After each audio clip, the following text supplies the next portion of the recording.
Okay, I'm going to open us in prayer. We'll get going. Heavenly Father, we thank you for today. We thank you for the blessings that you give us. Thank you for a beautiful day outside. Thank you for our church and the fellowship that we have. And we just pray that we would leave here being more like your Son than when we came. And I pray these things in Christ's name. Amen. Okay, so I did make the video where I replaced the first half of the intro to poetry. So that is up on the YouTube. So if you missed that, it is there. And so I did the first half, and then the second half was still on there from before.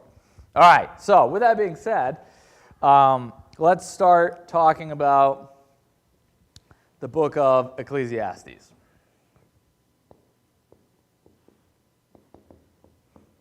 I guess, well, is there anything left on Proverbs before we move on? Good? All right. So, Ecclesiastes. So in Hebrew, it is, I'm not going to pronounce this correctly, so I'm going to write it up here.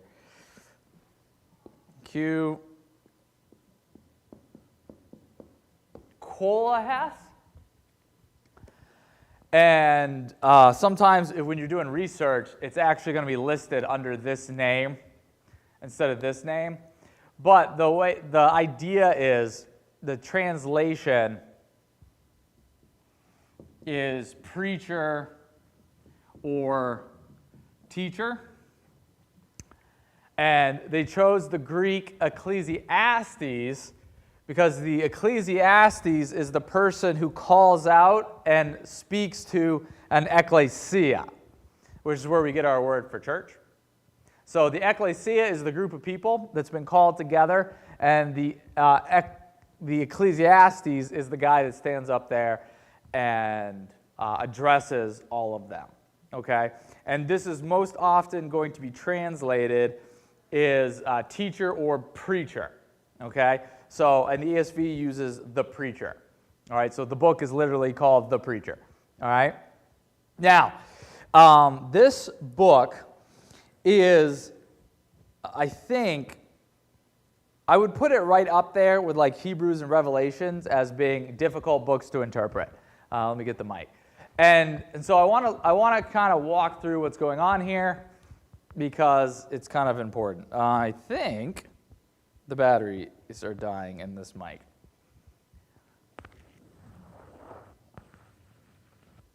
Huh. Do we know where the battery charger is?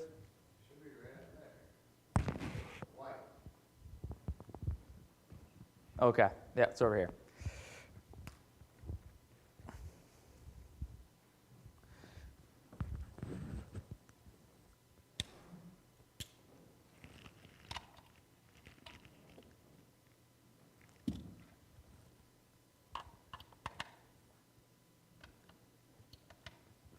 There we go.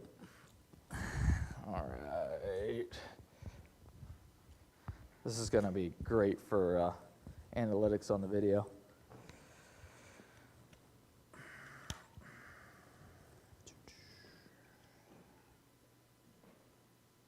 Did I do that right?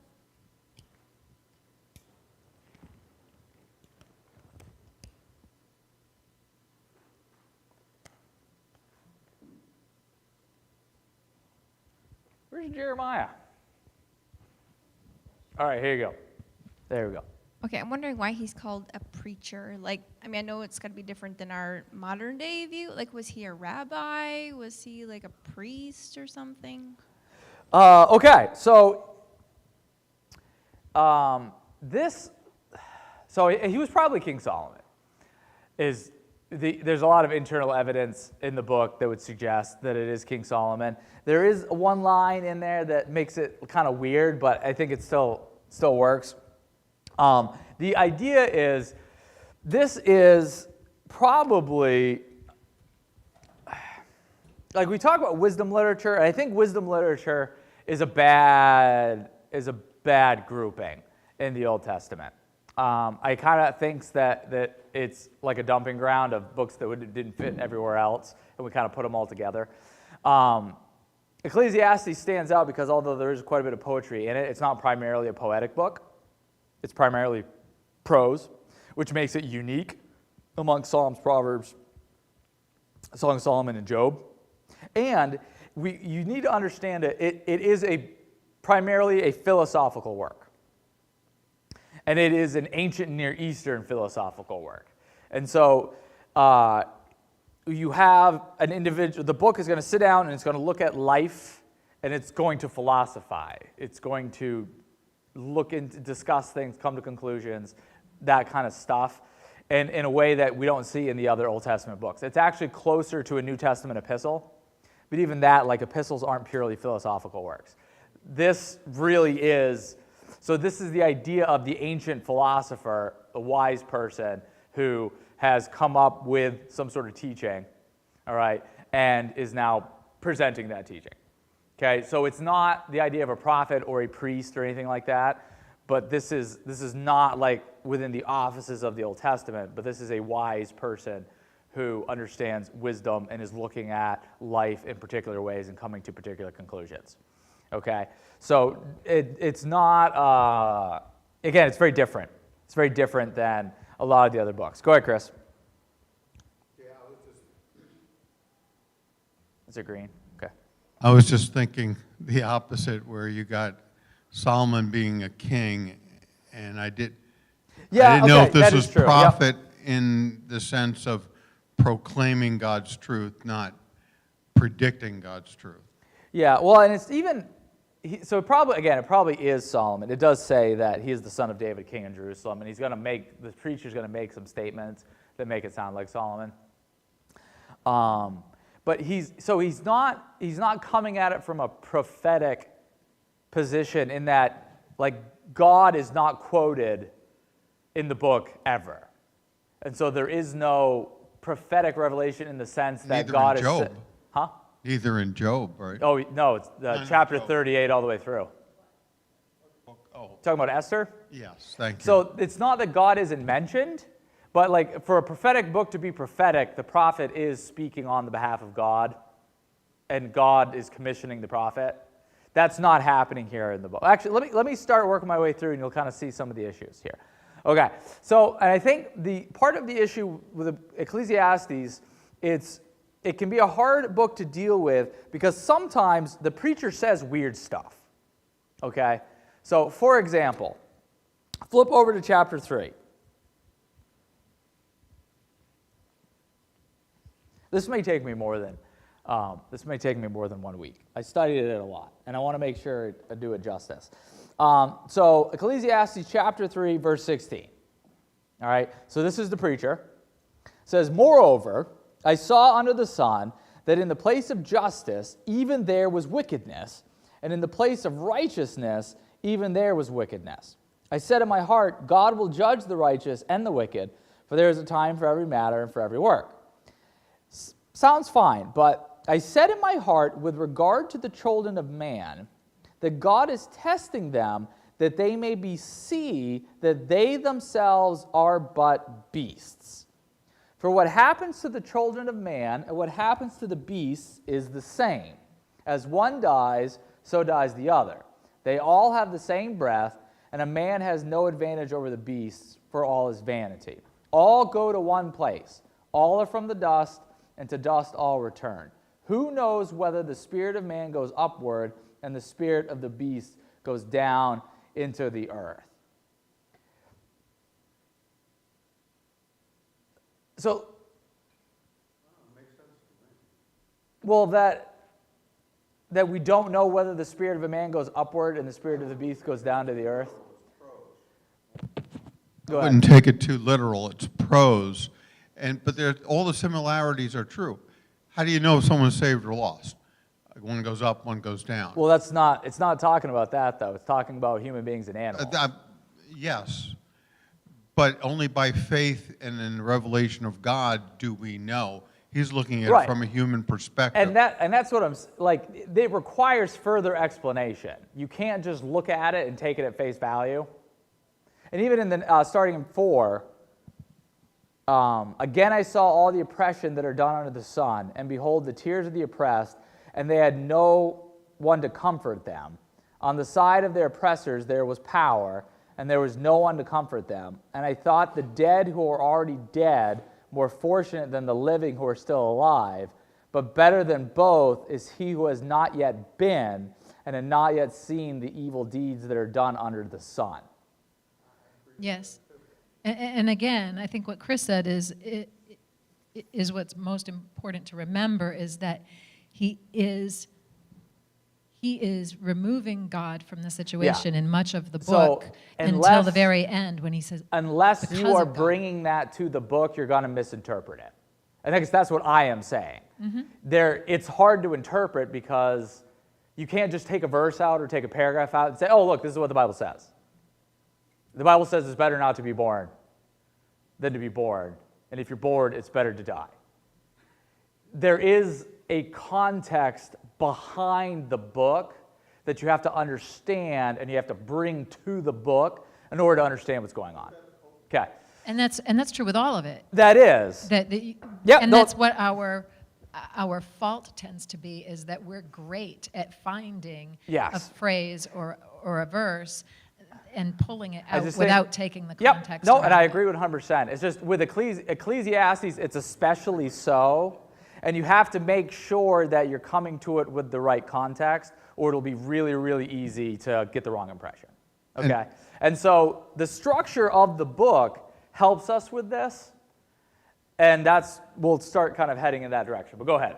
Yeah, it's a basic hermeneutical principle that we need the context more here than, say, in a didactic book like an epistle, where it pretty much says on face value, and it's not heavily changed by the cultural or context of the setting. Yeah, no, I agree. But I find this is not, it's poetry, it's prose, and we take it there, that context, to me, is natural. Yeah. I mean, yes, and I think this Ecclesiastes is a really good example of this concept, that the context is really important, and that this is a particular book where it would be easy to get that wrong, and people have done it, and that's what we're going to get into. So I'm going to kind of start laying it out, and it's also really, I think it's really easy. Well, and we'll get into it, and I'll explain it as we go. Go ahead, Chris. The context is important, but I find not so much the historical context, but the philosophical or perspective context. Yep. Because this is not a historical book. This is a philosophical book. And so we got to come at it from that idea of the genre. Okay, and so I think the biggest piece of this we got to understand is that there's two principal characters in the book, or two principal voices. And the first one is the preacher. And he's the one that we're actually going to get for most of the book. But I think, again, I didn't come up with this comes through study, that this has to be put into context with the second figure, which is the actual author. And to illustrate this principle and why I think this is going on, we're actually going to start at the end. So chapter 12, verses 9 through 13. And I think this is going to give us the interpretive key of the book. So we start. It starts. So in verse, I will read chapter 1, verse 1, where it says, "The words of the preacher, the son of David, the king of Jerusalem." So that's the introduction that we are given. All right, and then starting in verse 2, going all the way through chapter 12, verse 8, it is the words of the preacher. But then we hit chapter 12, verse 9, and it's going to switch, and we're going to get a biographical paragraph where someone is going to tell us about the preacher. So besides being wise, the preacher also taught the people knowledge, weighing and studying and arranging many proverbs with great care. The preacher sought to find words of delight, and uprightly he wrote the words of truth. And so we get a biographical paragraph about who the preacher is, who has been giving us these words. And then there's going to be two statements. Okay, and so the first one is going to be a kind of like a balancing statement about wisdom. And so verse 11, the words of the wise are like goads, and like nails firmly fixed are the collected sayings. And so that's a synonymous parallelism. They are given by one shepherd. And then in verse 12, we're going to get the antithetical. My son, beware of anything beyond these. Of making many books there is no end, and much study is a weariness of the flesh. So he's saying there's the words of the wise are good. They're like goads, so they push us in the right direction. And they are like nails firmly fixed. They hold it together. But there is a point of which you can go beyond that, and you can never stop asking the questions, you can never stop pursuing it. And so there's this idea of practical wisdom. And then he's going to give us the guide in verse 13. And 13, I think, is the key. 13 and 14 is the key. Like, this is how we interpret the book.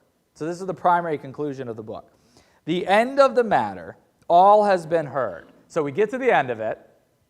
Wisdom has been, we've said everything that needs to be said. Fear God and keep his commandments, for this is the whole duty of man. For God will bring every deed into judgment with every secret thing, whether good or evil. So the author, or whoever is putting this together, is saying, okay, here's the preacher.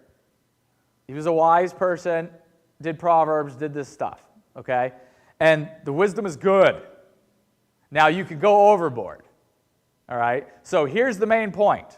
After everything has been said, fear God and keep his commandments. That is the number one conclusion.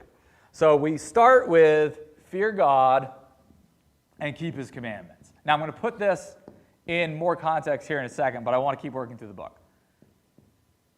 So as we're going through the book of Ecclesiastes, if our interpretation is not driving us towards this conclusion of fear God and keep his commandments, then we are getting the wrong idea from the book. All right, so this is the anchor that's going to keep us heading in the right direction. This is why the book of Ecclesiastes exists. And the words of the preacher, as they are here, are intended to get us to this point. All right, now, with that being said, there are two more conclusions that inform this and are informed by this that are given to us by the preacher and that come together in this idea of fear God and keep his commandments.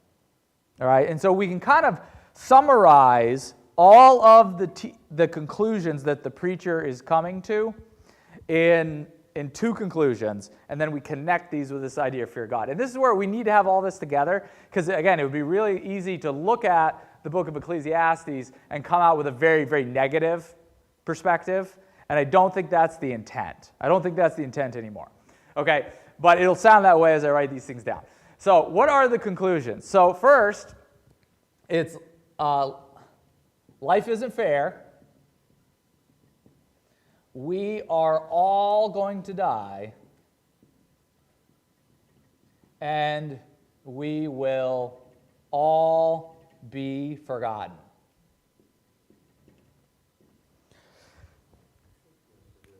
Okay, now,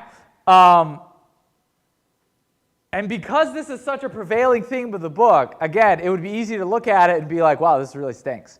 But the actual point is, this is a good thing. Okay?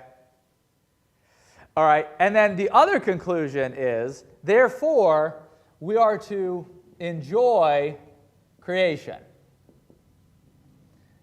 Eat good food, drink good drink, have good friends, enjoy nature and our labor. All right? But again, this is not eat, drink, and be merry, for we shall all die. okay? Because all of this is to support the conclusion that we are to fear God and keep His commandments. All right? So I want to start walking through these three conclusions and how it fits together in the perspective that we are supposed to have and how the preacher kind of puts this out there, okay? So, fear God and keep His commandments. Okay, life isn't fair. We're all going to die, and we will all be forgotten. Enjoy creation. Eat good food, drink good drink, have good friends, enjoy nature, and gain pleasure in your labors. So how does this work? All right, so let's go right back to Ecclesiastes chapter 1. And Ecclesiastes, and so again, this is very much, this is a philosophical work, and it's very much an ancient Near Eastern philosophical work. Okay, so it's not going to be formatted like a Western philosophical work. If you want to see that, go read the book of Romans. Okay, Paul formats the book of Romans very much like a traditional Western piece of philosophy. Makes point 1 goes to point 2, point 2, point 3, point 3, point 4, we draw a conclusion, and then the rest of the book is, here's the consequences of that conclusion. Whereas in this book, the author is going to basically introduce everything right in the beginning, and then he's going to keep circling around the idea, and we're going to keep saying the same thing over and over and over again, but we're going to say it in different ways, and we're going to give different details. And the author is going to give us, basically within the first 2 chapters, everything that's going to ride for the rest of the book, but then he's just going to go deeper. And in the first chapter, there's a poem here that is going to start laying out the basic ideas, and then he's going to summarize it, verse 14. Whereas I would say, again, we looked at this, verse 13 is the key to the whole book. Chapter 1, verse 13 is the key to the preacher's perspective and what he is trying to communicate. All right, so looking at this first poem, starting in verse 2. Vanity of vanities, says the preacher, vanity of vanities, all is vanity. Okay, so this word that in the English is translated as vanity is the Hebrew word hevel. You may have some, if you're looking at a footnote, that V might be a B, but it has the V sound. This word hevel shows up 38 times in the book. It is kind of the foundational concept. In fact, when we get to verse 14, it's, I have seen everything that is done under the sun, and behold, all is hevel and striving after wind. And he's going to repeat this phrase over and over and over and over again. Okay? Now, in a lot of English translations, this, again, is vanity, or the idea of meaninglessness. All right? But this, it's a weird word in that it's not a real word. This, in Hebrew, is not actually a metaphorical word. It literally is vapor, fog, smoke, mist, or breath.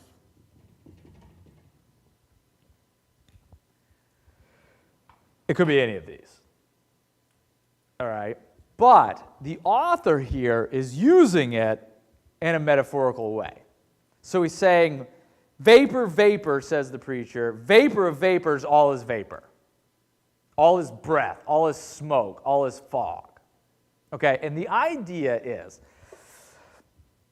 that when we look around at the world, it looks like we can reach out and take hold of something that is solid and will satisfy us.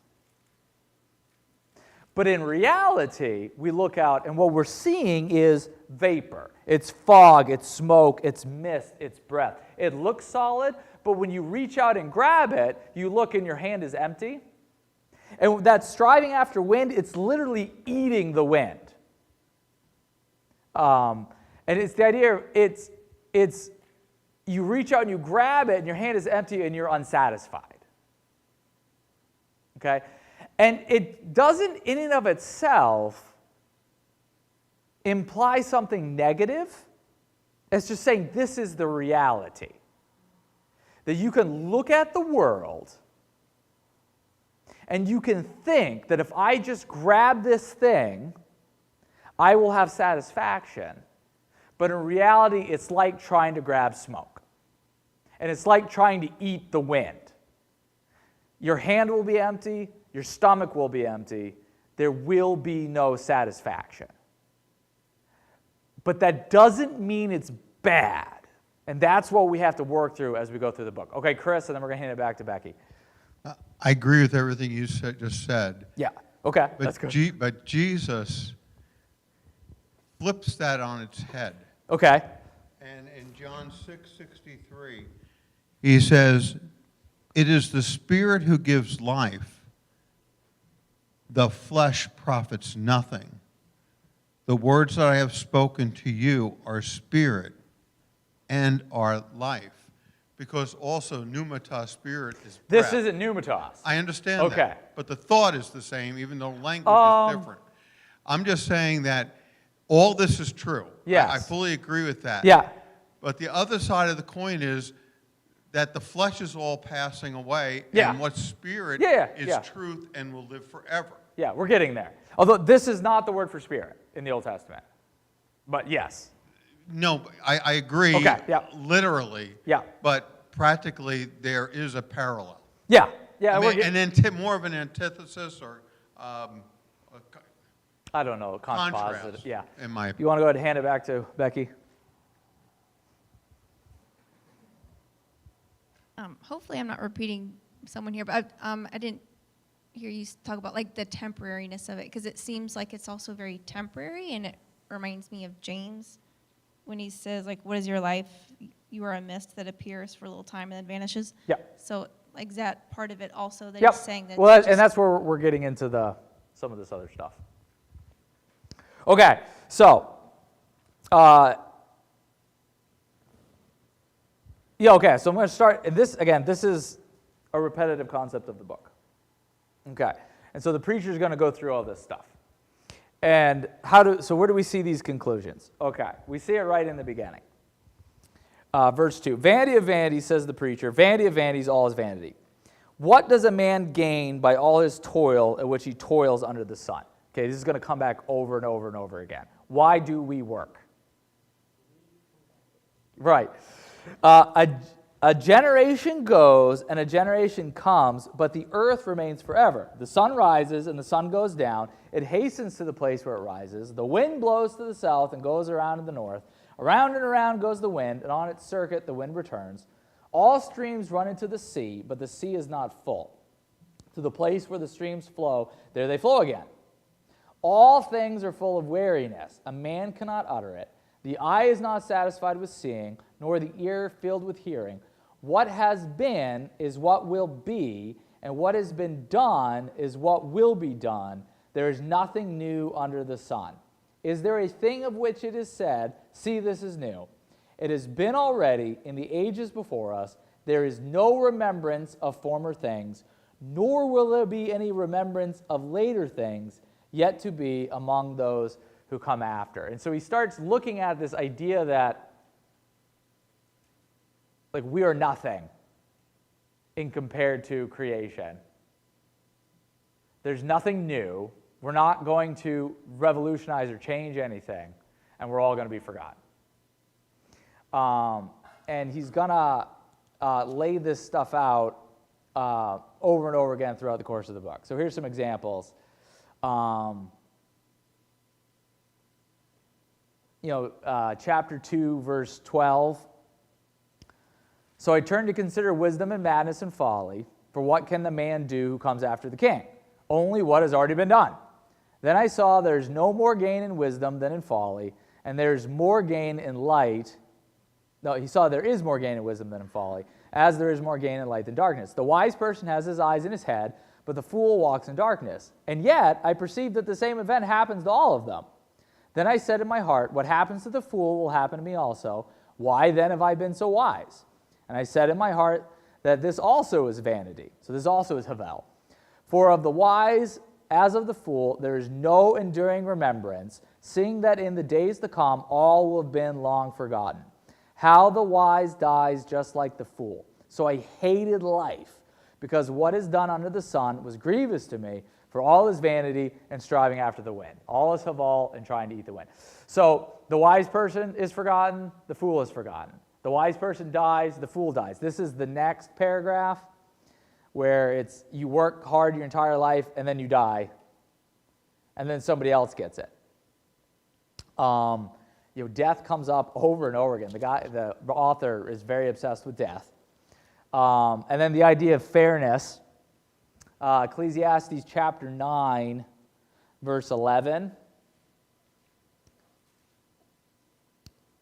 Again I saw that under the sun the race is not to the swift, nor the battle to the strong, nor bread to the wise, nor riches to the intelligent, nor favor to those with knowledge, but time and chance happen to all of them. For a man does not know his time. Like a fish that are taken in an evil net, and the birds that are caught in a snare, so the children of man are snared at an evil time when it suddenly falls upon them. So he says, even though you're swift, you may not win the race. Even though you're strong, you may not win the battle. Even though you're wise, you still might not eat. Or because you're smart, you might not get rich. And it's like, it's not fair. And so, go ahead, Chris. Oh, yeah, hand the mic up. It's just really neat that in chapter 12, we get the answer to everything, because in God it is more than fair, because he judges everything. He sees everything. He knows everything. Man will forget us, but our whole purpose is to be remembered by God. Yep. And that's the neat thing. From a philosophical, human man point of view, everything is vanity. But when you add that verse in chapter 12, to fear God and keep his commandments, it now turns it on its head. Everything has meaning. And it starts turning during the book, too.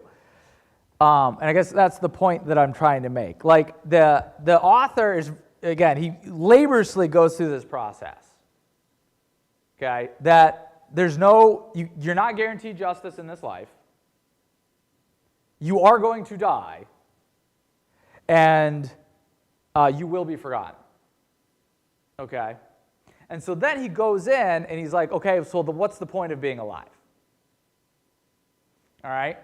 And he looks at, in chapter 2, well, is the point to experience as much pleasure as you can? And he determines, well, that is vanity and striving after the wind. And he says, I had the ability to do whatever I wanted to do. And so I did whatever I wanted to do, and it still wasn't satisfying. And then he says, well, is it to gain wealth so that you can be comfortable and have an inheritance? And he says, well, no, because the only thing you could do with the wealth is buy pleasure, and that's not going to work. And then you're going to die, and the guy that inherits all your wealth could be an idiot. And so what good does it do anybody? And so in light of the fact that this is true, then, what is the point? Well, he says, here's the point. And again, he's going to say this over and over, but there's an example of, I think, where he kind of brings it all together, is chapter 3, 9 through 13. And again, this is also spread throughout the book.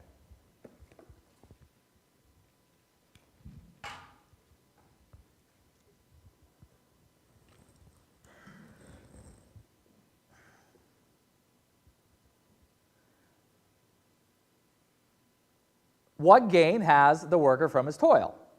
I have seen the business that God has given to the children of men to be busy with. He has made everything beautiful in its time.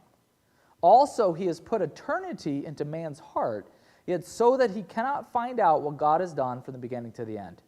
I perceive that there is nothing better for them than to be joyful and to do good as long as they live. Also, that everyone should eat and drink and take pleasure in all this toil. This is God's gift to man. And I chose this one because he says this again throughout the book, but this is the one where he kind of brings it all together. Okay? Life isn't fair. We're all going to die and we're all going to be forgotten. So the point of it is not to be merry. The point of it is not to get wealthy. But the point of it is to enjoy the times that God has given us. And to recognize that everything is beautiful in its time, and that we should enjoy what we eat, we should enjoy what we drink, and we should take pleasure in all of His toil, God's toil in His creation. Okay? That the purpose of work is not so that we can make money so that we can be satisfied. But the purpose of the toil is to enjoy the world and the life that God has given us. And that we can take joy in creation, not satisfaction in creation. And this, again, this is biblical. This goes all the way through when we talk about what the Bible talks about God's will for us and money and labor. The verse that I've often brought up in this is 1 Timothy chapter 6.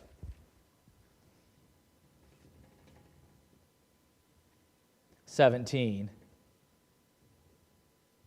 through 19. As for the rich in this present age, charge them not to be haughty, not to set their hopes on the uncertainty of riches. All right, satisfaction in riches, security in riches. But on God, who richly provides us with everything to enjoy. And they are to do good works, to be rich in good works, be generous and ready to share, thus storing up treasures for themselves as a good foundation for the future, that they may take hold of that which is truly life. So again, why does God give us money?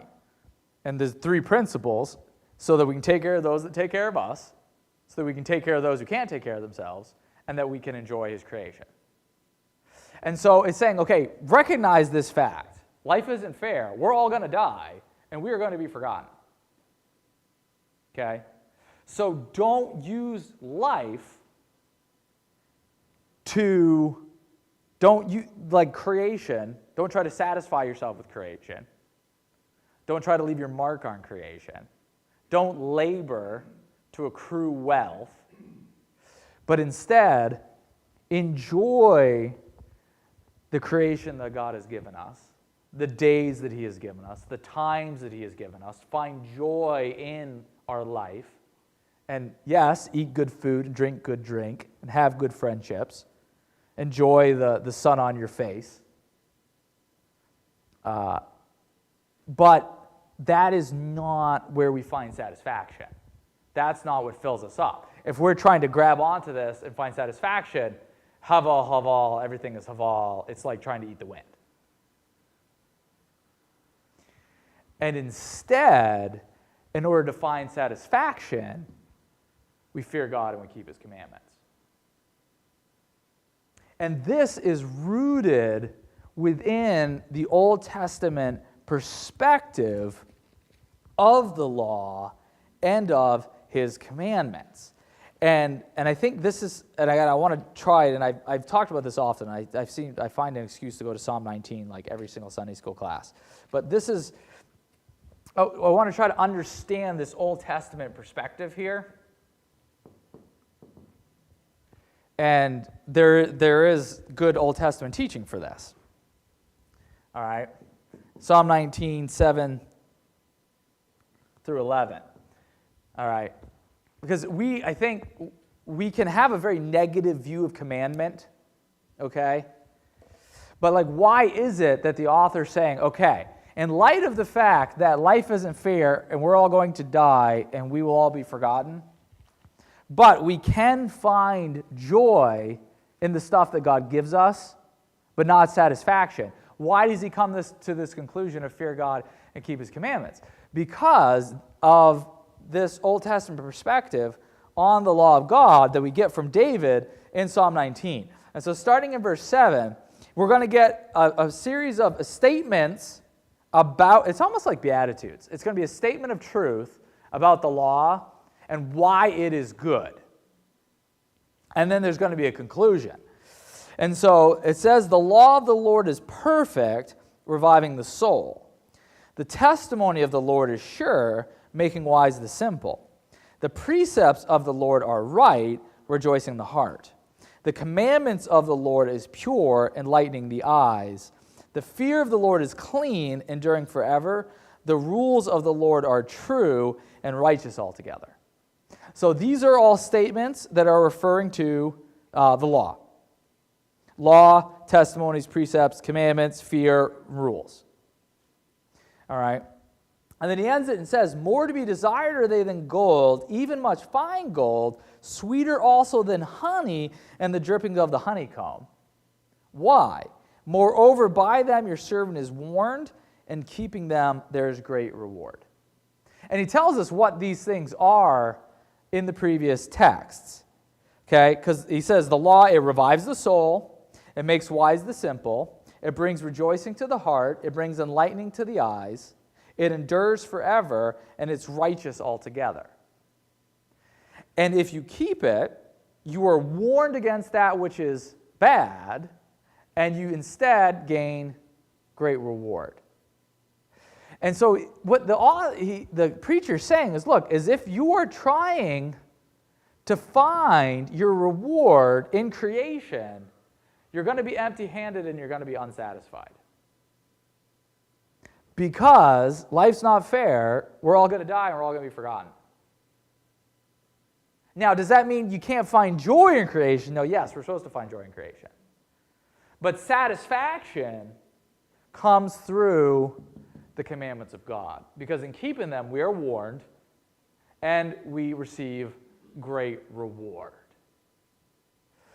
And that's the overall picture of the book. It's finding a way to accept these three truths in harmony. And to take this idea from the book of Proverbs, that if we live by the precepts of wisdom, in general things will go well. But even when they don't, it's okay.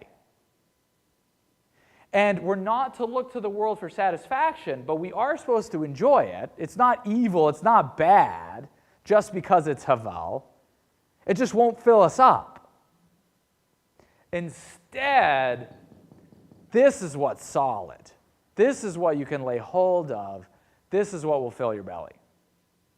Not the rest of it. All right, can we hand the mic back to my wife?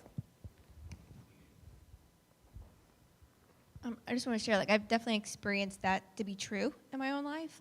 When it's this thing has to make me feel good, this has to make up for my bad day. I can't enjoy it. There's just too much pressure there. But when my relationship with God was right, when I was living in obedience and that relationship was there, it's the deepest need was already satisfied, and then I could just enjoy things as gifts from God because everything is just a blessing, and it's not this has to fix the bad stuff. This has to make up for it. And the relationships, I could just enjoy relationships for what they are, and it wasn't you have to make me feel loved, you have to make me happy. And it's not to say that the bad things aren't painful, but it's to say that we truly are living a wise life when we can recognize the beauty in those painful things. It's where it talks about more blessed is going to the house of mourning, because it reminds us that we're all going to die. And so it's not to just kind of pretend that everything is rainbow and sunshine. And that's what there's this thing I've been dealing with lately with this. It's this Eastern philosophy, which basically is trying to recast, no, everything's great. Everything couldn't be any better. It's recognized there is pain, but wisdom says there actually is beauty in it somewhere. And if we can see it, and if we can experience the real pain, but recognize the gift that's in there, then we're really wise. And again, to go back to what Chris and Michelle were talking about, to go back to when he's talking about there's no difference between man and beast. If you're just trying to grab onto this, that's the only conclusion you'll it's it's only if you're trying to grab hold of this that you realize, no, there is a difference between man and beast. Man really does go into the presence of God. Or there really is value in being alive. It's not better to be dead. And so the preacher is saying, look, I actually sat down and looked at life, and I realized that it's Haval. And if you try to grab hold of it, and if you try to consume it, you're going to be empty, and you have nothing. But when we look at it as a gift from God, to enjoy and to recognize that all of our life and all the circumstances of our life are from God, that we can find joy in it, we can live in wisdom, and when we try to lay hold of something, we lay hold of His commandments. Because through them, your servant is warned, and in keeping them, there's great reward. And so that's the context we have to come into the book of Ecclesiastes. We get a perspective of, if you are trying to lay hold of this world and find satisfaction on it, this is the end of it for you. Instead, this is the correct perspective to have to all this. It's not bad because it's Haval. It's just not going to satisfy you. If you try to lay hold of it, you're not going to have anything. But you can find joy in life if you understand that it's a gift from God and that it comes from God. And when we are looking for what do we lay hold to, where do we find our satisfaction, it's in keeping the commandments. And that's kind of the big picture. And so really it's a call to kind of recognize the fact that, like, don't stop looking at this as like a bad thing. Just accept it's true. Bad things might happen to you even though you do good stuff. And you're going to die. And so many years from now, nobody's going to remember you. And that's okay, because that's not the point of life. We're not here to be remembered. We're not here to, be wealthy or be whatever it is. All right? And we're not here to live in this world forever. This is temporary. It's not the way it's supposed to be. But that doesn't mean we can't find joy in it. So don't flip on the other side and like life is meaningless and blah, blah, blah, blah, blah. Instead, enjoy those moments that God brings into your life that are really good. And those moments in your life that bring pain, try to see them from the perspective of God and that there is beauty in it too. It's still from God. All good things come down from the Father of lights. And instead, this is where we find satisfaction. And this is where we lay hold of something that is solid. All right, pass the mic up to Vicki. Oh, and in there, enjoy your youth while you're young too, because you're going to grow old, and it's not going to be as fun. Well, we can attest to that. That's chapter 12. No, just 2 points. Yeah. Chris and I were just talking about. I guess we were watching something about how when people don't know God or fear God and keep His commandments, how legacy is everything. Especially because it's the only way you can reconcile death. Mm-hmm. That I have to be remembered somehow. Right. Yeah. And also enjoying creation. They worship creation with all the, everything going on in the world. They're not fearing God and keeping His command. They're worshiping creation instead of enjoying it. It's the difference. Yeah, because when you're worshiping creation, you're looking to it for your satisfaction, for your hope and your peace. Right. And you'll never get it. You don't know God. Right. You're not worshiping right. the Creator. And you can't enjoy it the way that God intended you to because you're trying to make it your God. Right. Yeah. If your money is your security, it'll never make you happy because it's always going to fail you. If relationships are your security, they'll never make you happy because people will always fail you. But that doesn't mean that relationships, you shouldn't invest in them. We're supposed to get out of relationships what God intended it. But we're supposed to get our satisfaction, our hope, our security, our peace from God. And so that it's supposed to bring this, and so and that's hard. It's hard to get out of the shadow of death because we fear death instead of fearing God, and so we do things because we're going to die someday, instead of this is what God and we see death as this finality, and it's not. It's just a transition. But for someone who doesn't have God, who doesn't have hope, I mean, when you look at the way that, so your biblical religious systems or your Western religious systems have this idea of you do good things, you get rewarded, you do bad things, you don't. In your Eastern religious systems, with the exception of the Bible, and you have the reincarnation cycle, but the idea is you want to be good so that you can move through the reincarnation cycle so someday you won't be reincarnated again, because there is no meaning in life. Death is, I get freedom from pain. And so the point of reincarnation is to get out of life. And then even in the other religious systems, the idea is it's go to heaven and get your reward and just be happy. Whereas, the Bible, the idea, it's not dying and going to heaven, it's finally being free from death and sin and evil so that we can live the way God always wanted us to live. It's die so that we can live. Where everybody else, it's die so we can stop living.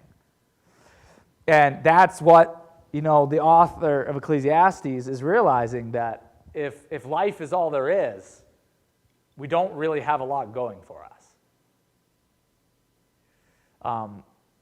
But just because life is not all that there is, doesn't mean it's bad. And so we got to get the right focus on it. Go ahead. In society, we can really see the difference of a culture based on a Judeo-Christian ethic and one based, everything else is a lie. And I don't think it's a mistake that having had a culture founded on a Judeo-Christian ethic, that we've been blessed with so much prosperity, truth, justice, the American way. I feel like I can't say that now about our country, but we're losing this, and therefore our founding fathers knew, because we were endowed by our Creator with certain unalienable rights, the right to life, liberty, and the pursuit of happiness. And you see that all three squares right there: life, liberty, the pursuit of happiness. And in God we trust. That perspective has given us so many blessings in this world. But as we lose that, there is now we don't teach creation in our schools, therefore there's no difference between a person and an animal. Right, yeah. Just like the author Ecclesiastes said. Right, well, because that is the conclusion you would come to. And then we do that, we wind up, well, we're already murdering the young, now we've been talking about murdering the old, euthanasia. Yeah. Even the idea of truth, when we get rid of God as our standard of truth, then we're untethered. And as Jeremiah says, every man does what is right in his own eyes, and there's no truth. You have your truth, I have my truth. Yep. There's no outside objective truth, and the only outside objective truth is in the God of creation and redemption. Yep. Without him, all kinds of things that we take for granted and really don't think come from the truth of the Bible, they do. Yeah, and it doesn't have to be we lose all of justice, we lose all of the things we take for granted. And well, that's like the idea that there are rights that a government has a responsibility to protect is based in the idea that human beings are made in the image of God. If human beings are, if personhood isn't based in the image of God, you have to put it in something else, and that's where we run into, like, that primary argument for abortion for a long time is, well, it's not a person. That's why, and then even, we would get into euthanasia, we start redefining personhood. Because if it's not based in the image of God, you got to put it in something. Well, as the preacher points out, there's nothing. It all starts falling apart.